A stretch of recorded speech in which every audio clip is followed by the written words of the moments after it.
Hello, and thanks for coming along to And We Have an Office Dog, the digital agency podcast where we talk to agency owner-directors and learn more about what makes them tick. From the things that make them similar to the things they'd rather have known sooner, where they've had success and where they've learned some hard lessons.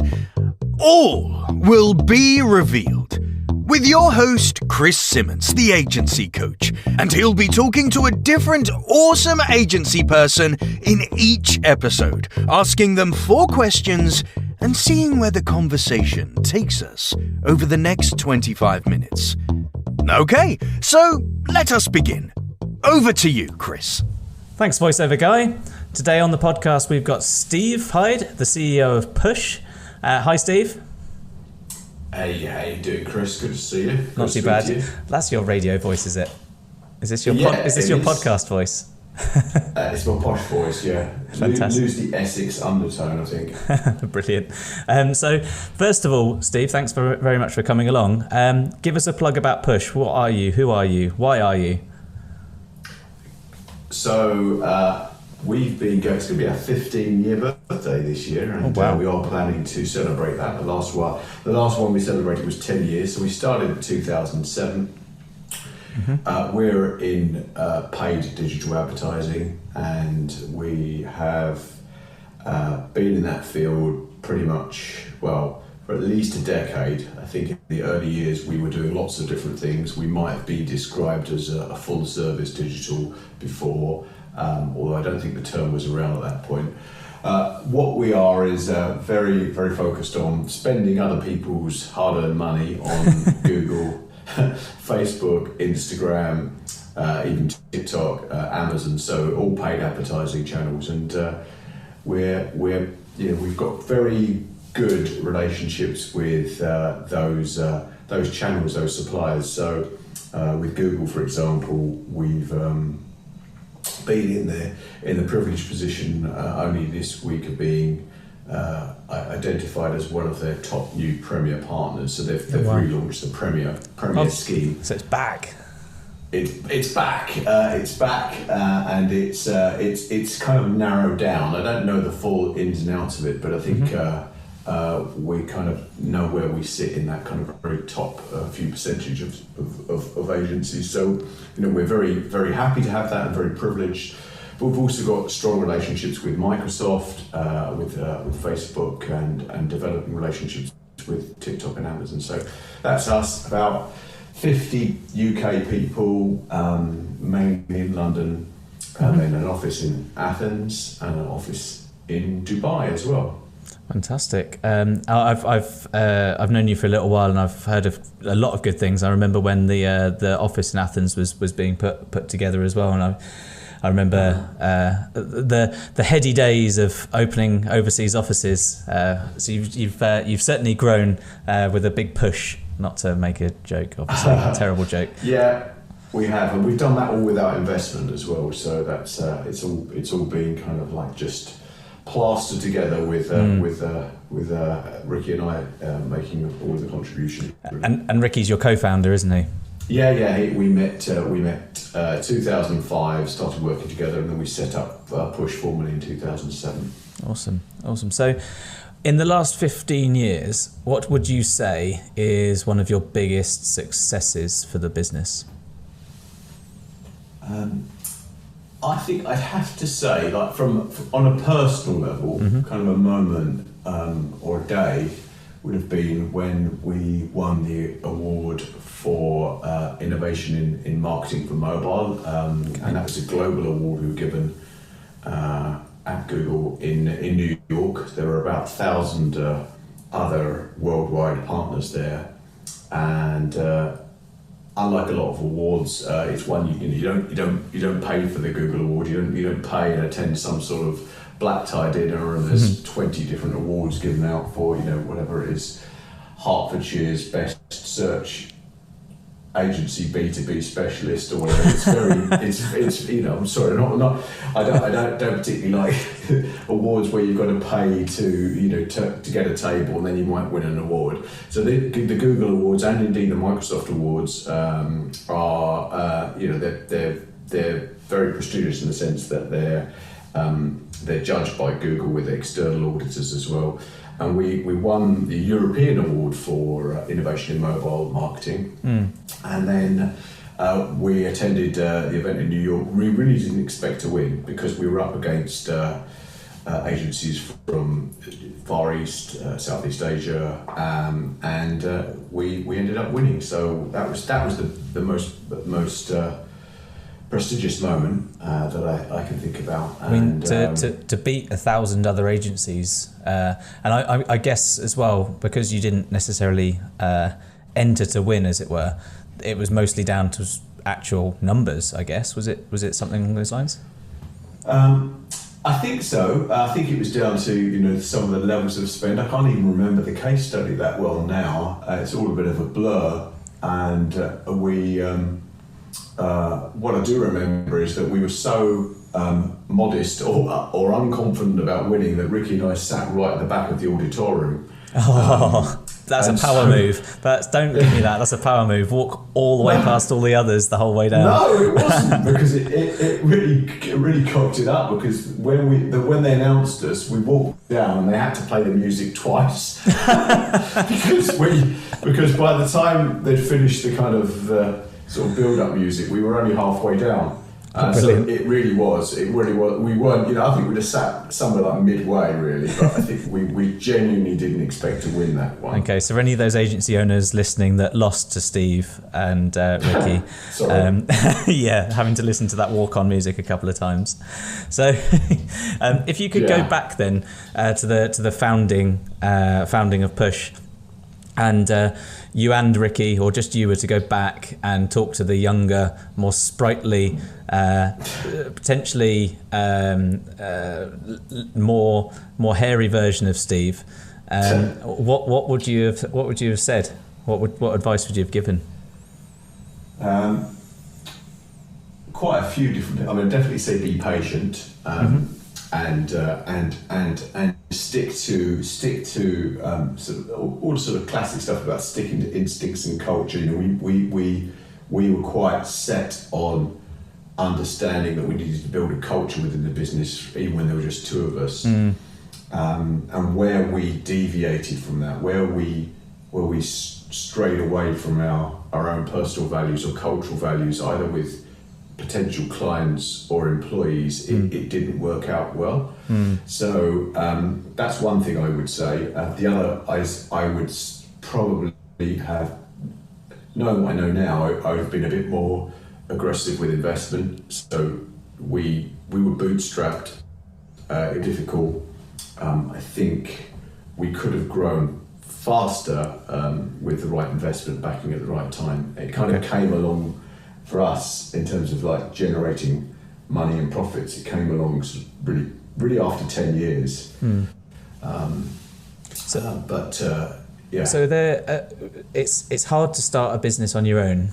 It's not necessarily easier to start it with someone else, because you're two different human beings who've had two different upbringings and different experiences and things like that. Are there times when you have both kind of disagreed with a route and come to a conclusion, because you're still working together, and obviously after 15 years there's got to have been times where you wanted to go left, he wanted to go right, kind of thing. How did you handle that? So we do have occasional differences of opinion, but the nature of us is that part of our makeup is we're both actually quite similar, and that has some positives, but it also means that some of the negatives are there too. So, for example, Ricky and I are not massive on conflict. We're very typical entrepreneur. We're sort of kind of all round very entrepreneurial, quite I think nice people. So we don't always make the tough decisions that are needed in business. So generally, it has been a very good partnership. Yeah. And there's not really been any point where we've massively disagreed about the direction of the business. I think we both respect one another's opinions and we work things through. Mm-hmm. So yeah, I think we've been lucky. We've been lucky in, because it doesn't always work like that. And I know plenty of other businesses that have got partners where they occasionally will fall out or there's some tension, but we've been fortunate we're not in that position. That's a really good thing. It's definitely hard to do. There's an agency that I've been supporting that have 5 founders, which it depends how friendly you can be. But my prediction is that in a year there may be 3 or 2 founders. Just because they are very different people, met in university, creative guys. If you know that you're similar enough that you can get along with each other, but also aware of your differences, it's a little bit easier. But yeah, I think to go 15 years with the growth that you guys have had and the successes that you've had, it's obvious that you're a really good partnership. Yeah, I mean, reflecting as well on the question earlier about what we might have done different is understanding our weaknesses and addressing those earlier on by bringing in the right people to support us. So for one of the things that we weren't great on is classic, not being really starting lots of different projects but not following up as well and not being that kind of completer finisher. Yeah. So one of the guys we introduced in 2016 has really helped cement that part of the business within Push. So that would be something else that I would have done a little earlier. Awesome. I mean, the numbers speak for themselves, don't they? So regrets are one thing, successes are another thing, and you look at the good column more often, I suspect.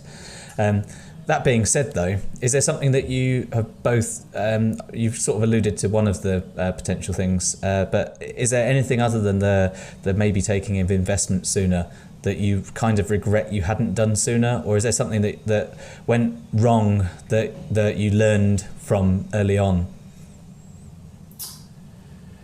Yeah, there are examples of I think, a good example would be Ricky and I have built. We work on a lot of trust with our team and with ourselves. So there's we're not.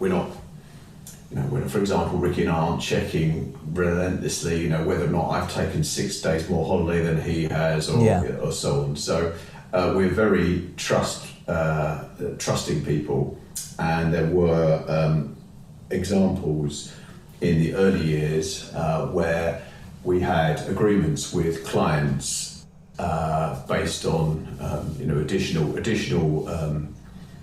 growth that we might drive for them, where we would receive bonuses or revenue share or something like that. And we had examples where they despite us having made people millionaires in certain businesses, they didn't do the right thing. And I would say, be very wary of people that perhaps don't have the same values as yourself, which is, I think I alluded to earlier. So we've now become a bit more contractual really with clients. But in the past, where we've had relationships and have driven amazing growth, it hasn't always been reflected in what Push have earned out of that relationship. So, but that's, like I say, I think we've learned from that now. Yeah, I that happens more often than not in quite a lot of agencies, especially as they're growing.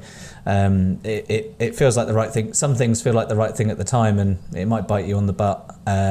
Sometimes you might do it 2 or 3 times and be bitten on the butt a few times. But yeah, it can be hard, and the kind of promise of something on the delivery of something is often a red flag these days, I think. It's hard saying no sometimes, and one other thing that I think is linked to that, Chris, is that we the opportunities that we should have jumped at, say, or we ought to have jumped at in, say, 2014, which we did. if those opportunities come around now, we've not necessarily found it easy learning how to say no. So as you grow, you should be turning down opportunities that you would have taken on 2 years ago. You should be now thinking, well, are they the right ones still for you? So you have to kind of go through that diligence and sense check that you're still taking on the right opportunities. Yeah, and I guess listening to your team is quite important at that point, isn't it? Because if you've hired the right people and they fit the values and the culture of the business, they'll also be able to give you the early warning signs if it's been missed at the pre-sale point of view. That's right. And sometimes it's not necessarily the person that you're selling to that you're dealing with, which can also be part of a problem, because there may be a time when your sales guys are not talking to the people that they just might be talking to procurement people. The person at the end might still be a bit of a not so nice person. Equally, it could be the other way around. The procurement people might not be that nice, and the people you work with actually might be nice. So it's very hard, and I think that sometimes listening to your team is a skill that you learn along the way. Early doors, it's I know best. Later on, it's tell me everything. Yeah. So absolutely. If there were anyone listening now that's considering opening their own agency in the future, be it paid, be it organic, or just general media, if they were looking to open an agency, what kind of piece of advice would you give them if they were just open to one piece? What would you say? Specialization. So. I think understanding that the market now, when we started when we first dabbled in Google advertising in 2005, even before we set up Push, we were trying to be the jack of all trades, partly because at the time I think businesses weren't that sure what worked in digital marketing. Was it SEO? Was it email? Was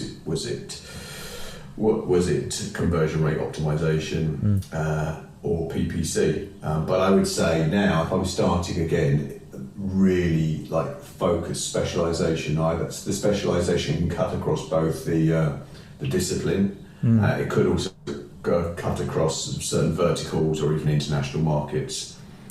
So you could be, I don't know, an Amazon specialist for, I don't know, the healthcare sector, or for supplements or something like that. So that's what I would say is the single biggest thing, and businesses that I see that are maybe struggling are too diversified in their service offering and their verticals. It's funny, isn't it? So I've been told that a few times in the course of these recordings, and it's interesting that the people I'm speaking to are saying this, but you don't see it. You don't see it in the wider market. Look at your competitors. Look at just general digital agencies. If you go into Google and search for paid media agency, you'll look at your competitors and they'll be vastly different and offer multiple services in multiple different places. They just happen to have a landing page for what you do. But we're all saying it. I think maybe there's no necessity to specialization. However, the real win in the long term is to be doggedly focused on something that you're excellent at. If you're really good at selling, sell everything. If you're not good at keeping clients, then you're going to struggle later down the line, though, that's for sure. Totally. So if you look back through all of the things that you guys at Push have done over the years in terms of building the business, what do you think has been one of the most powerful growth tools? I don't want to use the word hacks, but one of the things that you've done that has really worked well, that if you'd have known it worked that well, you'd have done it sooner? Or is there something that's really been the thing that's helped grow? I've already talked about focus. So when we switched our focus heavily into PPC in 2012, we really saw our business grow.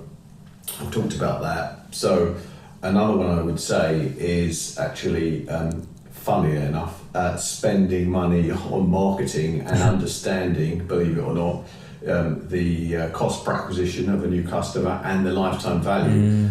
So it can get murky sometimes, but when there was a stage where in that period of real growth, our cost per acquisition of a new client was about 700 quid and the lifetime value was about £7,000 or so in fees. This is going back some time, but really knowing that is very helpful, because what that did, Chris, is it allowed us to be much more aggressive. And at one stage, around about the 2014, 15, maybe even a little bit before, we were the biggest spenders on Google UK for the phrase Google agency or PPC agency or all those kind of phrases. We were really big spenders, and that really powered our growth then.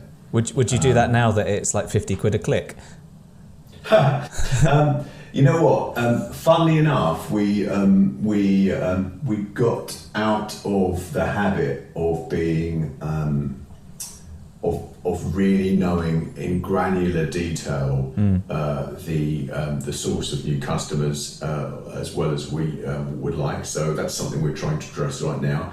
So I guess 50 quid a click. I think it comes back to understanding your numbers and knowing what the ROI is. One thing that I would say that we have seen is that it's still possible to go into other international markets where they're to some extent behind the UK, and it's not £50 a click, and there's an ROI kind of ratio that is more favourable.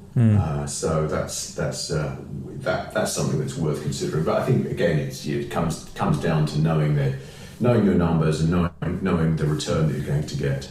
Yeah, and I think you do a lot internally around the training and building up of your team, don't you? There's a lot of time, energy, probably money and focus goes on your people, and I know that when you go to hire people, it's mostly about the culture in the sense at that point, because you're finding out, do they get the job? Yes. Do they want the job? Yes. Are they able to do the job? More or less. And then you spend a lot of time helping them do well. There's a lot of career progression in the agency, and I think that's got to be a big positive as well, because you're not necessarily spending as much on the churn of staff, I guess, over time. No, that's right. I mean, we've found it very difficult to recruit the kind of right type of talent in the market, as everyone does. Yeah, I think so. We focus very hard on graduate recruitment, assessment centres, which we run, which we built our own kind of process internally for, and then we train people, relentlessly. So even people that have been with us for a few years are being trained literally every week. There'll be significant training sessions, sometimes several hours on a Friday. So there's a lot of times continuous learning. It's fast paced, and we're trying to assess people on their ability to learn, their curiosity, and how resilient they are, because it's a very fast moving environment. And it really is. You can't. It's not one to kind of just sit with your feet up and expect the effort that you put in today to be good enough in a year's time. Yeah, no, growth needs challenge, and challenge comes in droves in digital agency land, not just for the leaders but also for the teams as well. Thanks very much for coming along, Steve. Really good to chat to you again. And in the next podcast, we'll have an equally awesome digital agency owner, maybe even better than Steve. Who knows? They might have won an award that Steve didn't. But thanks again for coming, and thanks very much for listening to everybody else. Speak to you soon.